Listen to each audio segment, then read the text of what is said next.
जब कोई इंसान अपने सारे पाप और पुण्य को भोग लेता है तब उसकी मृत्यु हो जाती है और वो इस दुनिया से विदा लेकर चले जाते हैं। तो फिर हम इस दुनिया में कर क्या रहे हैं? ये प्रश्न दरअसल एक मंदिर के पुजारी का है, जिनका कहना है कि मेरे इस प्रश्न का किसी ने आज तक सही आंसर नहीं दिया, सही उत्तर नहीं दिया। तो इसका आंसर भी तुम्हारे पास ही है पंडित जी। तुमसे बेहतर और कौन बता सकता है कि तुम इस दुनिया में कर क्या रहे हो? सारी दुनिया तो अपने अपने कर्म में व्यस्त है, किसी के पास समय नहीं है, सब अपना कर्म कर रहे हैं। लेकिन तुम क्या कर रहे हो? अब यदि आपको लगता है कि तुमने सारे पाप को भोग लिए, पुण्य को भोग लिए, तो ये सबसे बड़ा वहम है। क्योंकि कोई यदि जीवित है, जिंदा है, इसका मतलब ही यही होता है कि उसका कर्म शेष है, उसके जीवन में सुख भी शेष है और दुख भी शेष है जो भविष्य में आने वाले हैं, जिसे भोगना है। जीवित रहने का ये कारण है। दूसरा कारण ये है, प्रकृति ने और परमात्मा ने जो हमारे लिए अन्न, जल और वायु की व्यवस्था की है वो भी शेष है, इसीलिए जीवित हैं। और जब तक के शेष हैं तब तक के अपने जीवन को एक जिम्मेदार कर्मयोगी की तरह से अगर निभाओगे और उस कर्म की तरफ बढ़ोगे तो यही जीवन प्यारा लगने लगेगा और जो उम्र बचा है वो भी कम लगने लगेगा। तो करने योग्य कर्म नहीं मिल रहा है या अपने कर्म से भटक चुका है, अपने सही कर्म को पहचान ही नहीं पा रहा है, या तो कर्म करना ही नहीं चाहता है। सीधा सीधा कहे तो वो आलस का शिकार हो चुका है। तब उसको उसका ही शरीर जो है वो बोझ लगने लगा कि हम इस दुनिया में कर क्या रहे हैं। तुम करने योग्य जो कर्म है उसके तरफ देखते ही नहीं हो तो तुम करोगे क्या?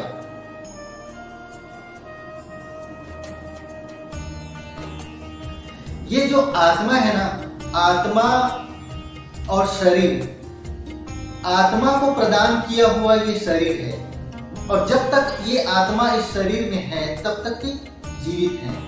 तो इस शरीर को आप एक वरदान भी समझ सकते हैं और अभिश्राप भी समझ सकते हैं। यदि तुम कर्म करना ही नहीं चाहते हो, आलस होकर बैठना चाहते हो, ऐसा महसूस करते हो कि मैं थक चुका हूं, बस हो गया, तो ये तुम्हारे लिए यही शरीर अभिश्राप बन जाएगा। और इसी शरीर का इस्तेमाल करके अगर सत्कर्म की तरफ बढ़ोगे तो जो बचा हुआ जीवन है वो भी छोटा लगने लगेगा कि काश मुझे और बड़ा मिल जाए तो ये भी कर लूं, वो भी कर लूं। इस धरती पर परमात्मा भेजता ही इसलिए है कि हम अपने पिछले पाप कर्म को भोग सके, यानी पाप का जो ऋण है उसे उतार सके, और दूसरा जो पुण्य का बैलेंस है पिछले अन्य जन्मों का, उसका भी अमृत पान कर सके, सुख भोग सके। अब तुमने अपने जीवन का सुख और दुख पूरी तरह से भोगा ही नहीं है और कह रहे हो कि मैंने सारा भोग लिया है, अब हम इस धरती पर क्या कर रहे हैं? तो ये गलत फहमी है, अंधेरे में है। ये तुम्हारा जो जन्म हुआ है ना, विशेष कर्म को अंजाम देने के लिए हुआ है। वहां से तुम भटक चुके हो और वहां से नहीं भी भटके तब भी तुम अपनी जिम्मेदारियों से भाग चुके हो या जिम्मेदारी लेना ही नहीं चाहते। क्योंकि जिनके पास विशेष कर्म होता है, जिम्मेदारी होती है ना, वो कभी ये प्रश्न नहीं कर सकता कि हम इस दुनिया में कर क्या रहे हैं। अरे भाई, तुमसे बेहतर कौन बताएगा कि तुम क्या कर रहे हो? आत्मा, जिसे आत्मा कहते हैं ना, वो इस शरीर के अंदर है। वो आत्मा इस शरीर में कैद है, तो उसको तुम आत्मा के लिए सजा भी कह सकते हो कि कोई सजा भोग रहा है, और वरदान भी कह सकते हो, क्योंकि इसी शरीर के माध्यम से तुम सत्कर्म करके परमात्मा को हासिल कर सकते हो। ये प्रश्न दूसरों से करने के बजाय खुद से अगर करने लगे, बार बार यही प्रश्न करो और चिंतन करने की प्रयास करो कि तुम इस दुनिया में कर क्या रहे हो, तो दूसरों से पूछने की आवश्यकता ही नहीं होती कि मैं इस दुनिया में कर क्या रहा हूं। अपने कर्मों से मुख मोड़ने का मतलब है इस प्रश्न का उत्पन्न होना। अब सही ढंग से तुम अपने कर्म को ही नहीं पहचान पाए हो, ना तो तुमने जिम्मेदारी उठाई है, तो तुम्हारा जीवन तुमको बोझ के अलावा और क्या लगेगा, बोझ ही बन जाएगा ना। तो ये जीवन बड़े सौभाग्य से मिलता है।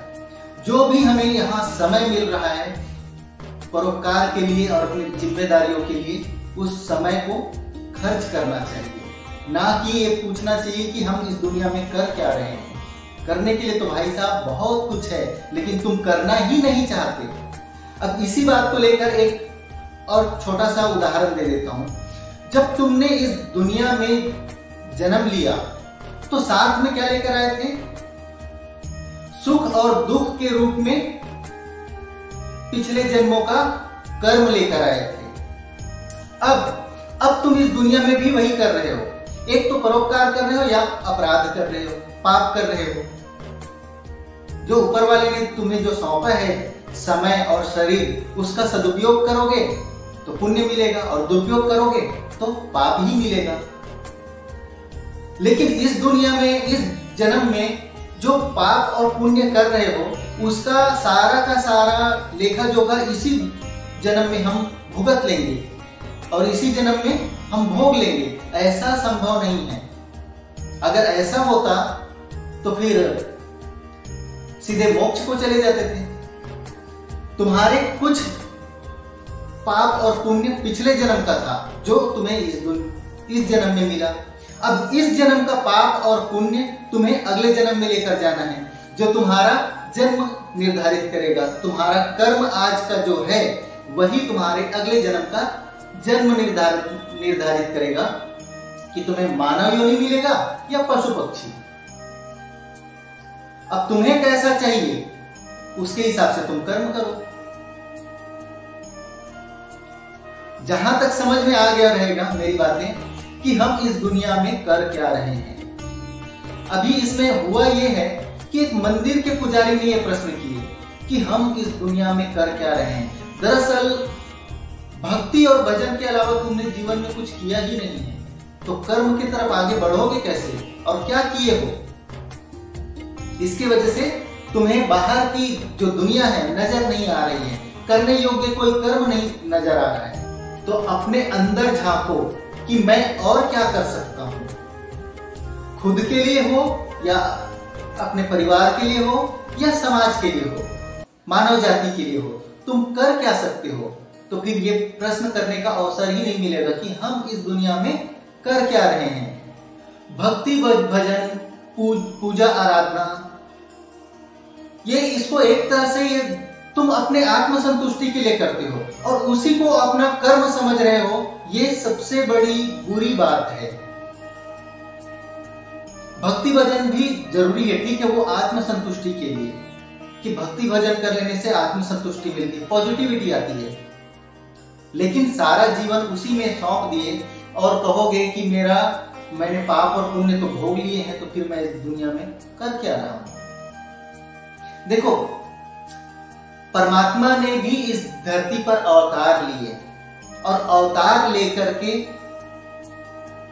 सांसारिक जीवन ही चुना और सांसारिक कर्म को चुना और वही करके दिखाया है।